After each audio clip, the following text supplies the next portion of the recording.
Welcome back to the next episode of Digital by Attention Media. Today we are talking with our Google strategist, Lou. Hope you get lots of value out of this episode. It's coming up next.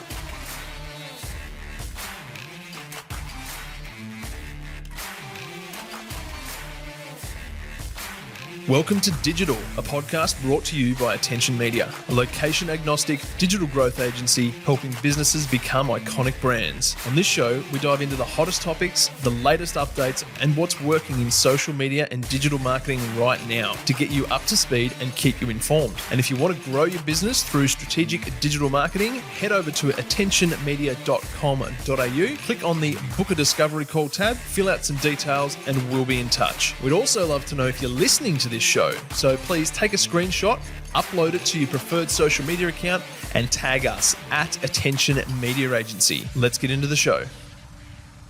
Welcome back to another episode of Digital by Attention Media, and today very excited because we have Lou, our digital strategist, back with us in person. For those that don't know, Lou works remotely, but she's come up to visit the Shepparton office, and what a perfect time to record another podcast. So welcome back to Shep. Yeah, it's great to be here.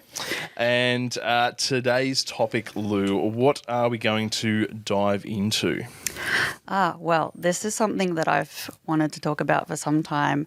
I'd like to unpack one's readiness to start working with paid advertising. This is something that I come up against every now and then. I find somebody sounds interested in getting some Google ads or Facebook ads going, but then I check out their website and go, hang on a minute, maybe this isn't the right time for that. Yeah, so true.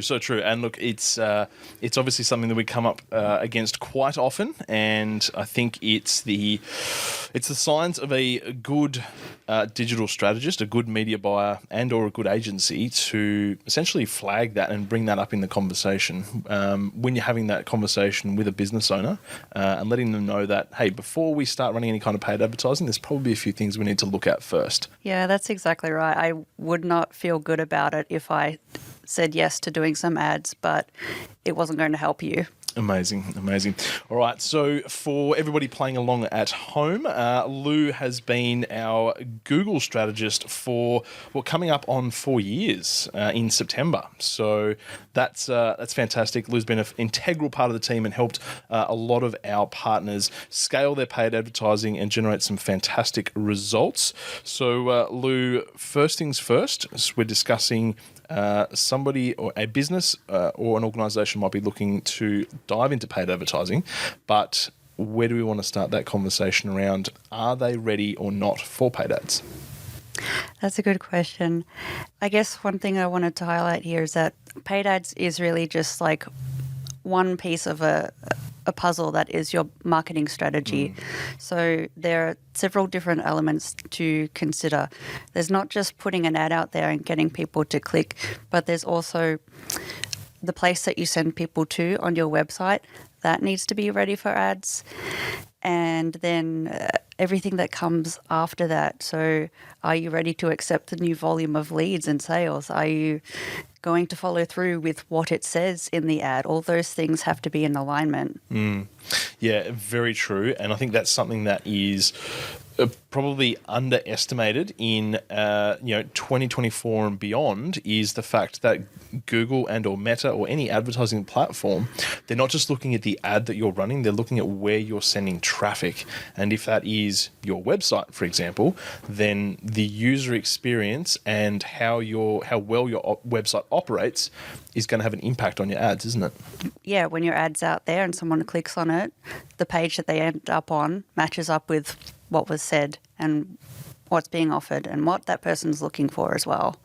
Yes, exactly. So the congruency between the copy and the offer that is in your ad, and then when somebody lands on a website or a landing page, making sure that offer and that congruency still flows through so the person knows that they are in the right spot. Yeah, exactly. And a really common way that some businesses and someone running a campaign gets this wrong is that they may just send their traffic to the homepage, not a specific offer that not a page that matches up with that offer that Yep. was in the ad. And one of the, we would definitely see in the industry that when ads are just running to a homepage, the conversion rate on those ads is typically very, very low. Because again, you're talking about one thing in the ad, and perhaps it is related to what you do in your business. But if you just send somebody to the homepage, they've got everything that's going on the homepage, all the different pages they can click to. So it becomes quite confusing. Yeah, decision fatigue. Perfect. So when we are looking at a website and is it ready for paid ads, what are some of the things we need to be considering? Good question. So yeah, we do need to, like we just said, have pages in place that match up to the offer that was made in the ad. Another thing that I like to look for is a conversion rate. So it helps if we've already got organic visitors, so visitors that we're not paying for with ads. If we can see a healthy percentage of those actually converting through and making a purchase or making a booking, then that's a good sign that maybe ads are a good idea. But if the rate of people who come to the website who make a conversion is quite low, ads are not going to help. Ads are just going to amplify what we're getting already. So if we're not getting good traction organically without ads and we add paid ads on top, it's just going to be spending money on more of the same. Yeah, exactly. Really good point. Really good point. What is the best practice? What's the alternative? Rather than running ads to a homepage, what should we be looking at doing? Let's look at this from Google Ads. So when somebody's looking for something on Google, they either know what they want or they know what they've got a question in mind that they want to learn more about or get an answer for. So we need to send them to a page that matches up with the product or the service that what they were looking for. Even if you do offer that thing, but it's not clearly stated on your page, nobody's really got the time to go on a treasure hunt looking for that thing. It needs to be right there, and the page that you send people to also needs to motivate them into actually becoming your customer. Yeah, exactly.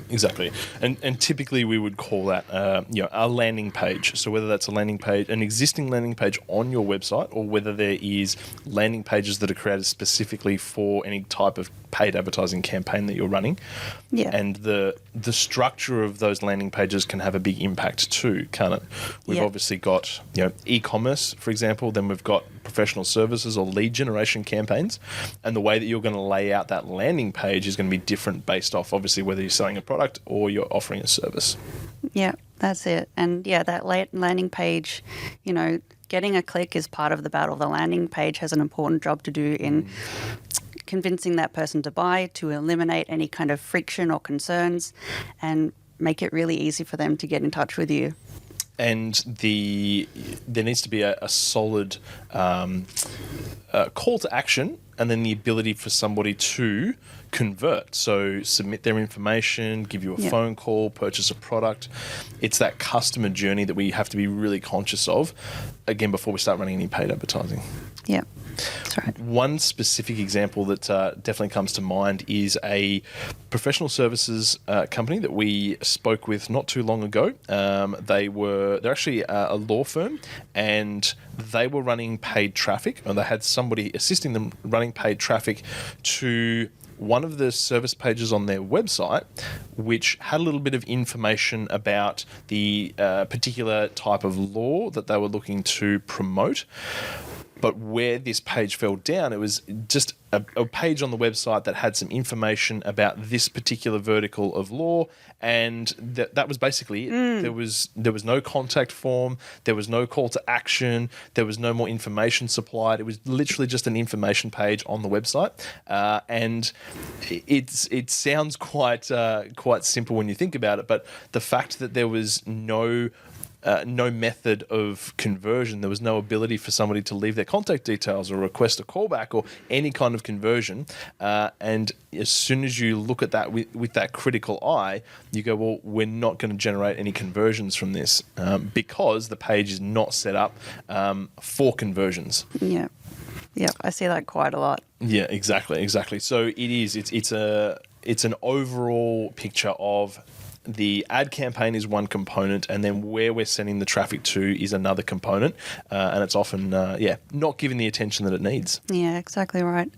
Those pages need to make the customer feel like, oh, you understand me and my problem. So true, so true. And how do we do that? What are some of the best practices on a landing page to make sure that people do realize that, hey, this organization or this person understands my problem? Well, you have to express that in your words and the copy that you have on that page. If it helps to have a video or photos demonstrating how your product works, that can benefit too.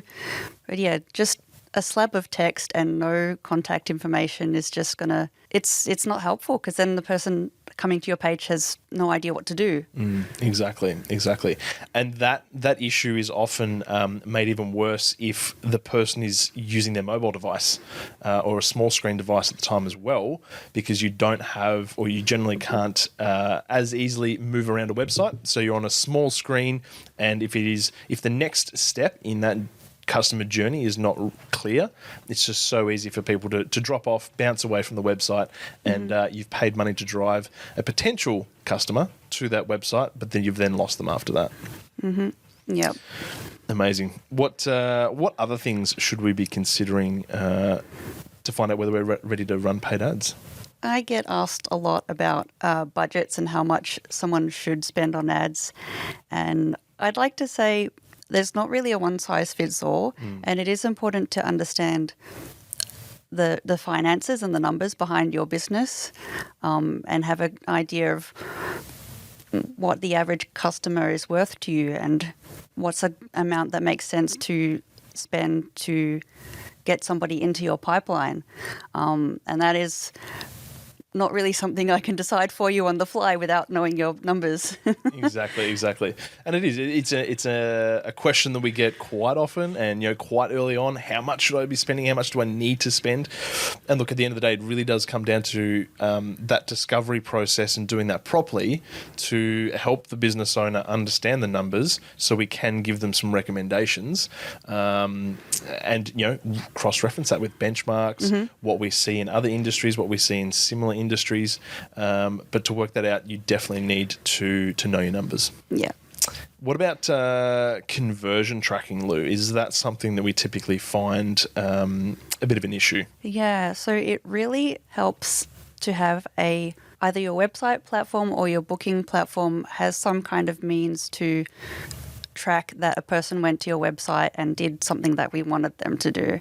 Some website platforms have that built in. For instance, if you're an online shop and you have Shopify, really quite simple to see that some traffic came from ads and some money was spent by the customer after clicking an ad. In other situations, it may not be that straightforward. So, yeah, websites come in all kinds of shapes and sizes. They do.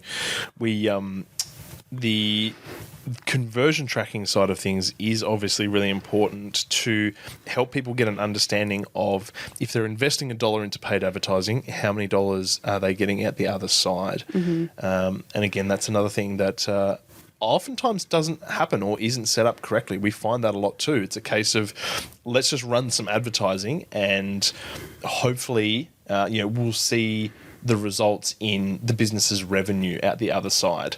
But the beauty of digital advertising is that when done correctly, we should be able to track and measure all of those different metrics to make sure that we're understanding, if we've got an input this side, what is the output on the other side, and be able to track all of that, which is definitely one of the beauties of digital advertising in particular. Yeah, in an ideal situation, we'd be able to track all of that. And some website platforms like Shopify, we can see how many dollars were made.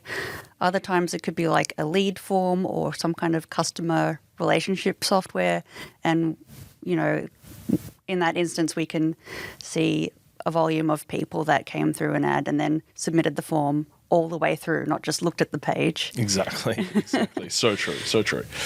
All right, so let's look at wrapping this conversation up from the different sections. So are you ready for paid advertising? So we spoke about the fact that, do you have an offer? Do you have a product? Are you already getting conversions and results from the product or service that you're offering? Obviously, that's a big important thing.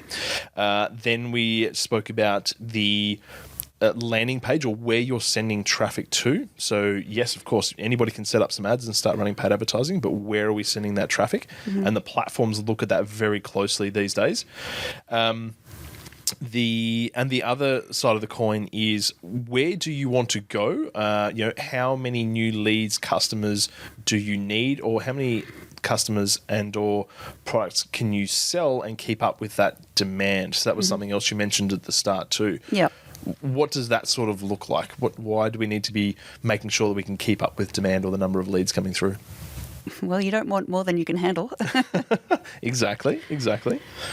That kind of comes back to knowing the numbers as well, doesn't it? So, if we are going to create an advertising campaign, what stage is our business at, and how well can we cope with an increase in leads or with an increase in orders?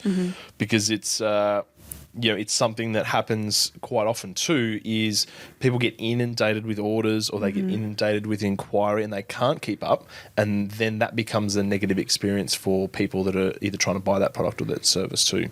No, that's right. And understanding what you need and the volume of new customers that you need for your business is important, and what you can handle. And it may turn out that paid advertising is not what you need. It may turn out that you just need to go out and do more networking and grow an email database, or do some other kind of activity. Yeah, so true. Exactly. It's not like a one size fits all. But again, I think that's the value of a good digital agency is going to be able to help you to ask all the right questions, get all the right information, make sure that you've broken down the numbers and understand where your business is at, and is it ready for paid advertising? Are there some tweaks and things that need to happen prior to that? And any good agency is going to be able to help you with that. Anything else we need to add to that conversation? No, I think that's a great place to wrap it up. Good start. Excellent. Well, as always, guys, thank you for tuning in. Appreciate it. And if you do have any questions for myself, for Lou, any of the team at Attention, more than happy to answer those for you. Make sure that you subscribe to the podcast on your favorite platform and follow along to their socials. Always feel free to send us a DM, reach out, contact us via email. More than happy to help. And Lou, thanks for your time. Pleasure as always. Thank you. So that's it for another episode. Thank you so much for tuning in. As we mentioned, we'd love to get your thoughts and feedback on this episode. You can do that by heading over to our Instagram at AttentionMedia Agency and letting us know what your thoughts. Send us a message. We'd love to hear from you. We'd also love to know what you'd like us to talk about in upcoming episodes. So send us your topic ideas. We are always interested. And if you'd love to know more, head over to the website attentionmedia.com.au. That's all for now. We'll see you in the next episode.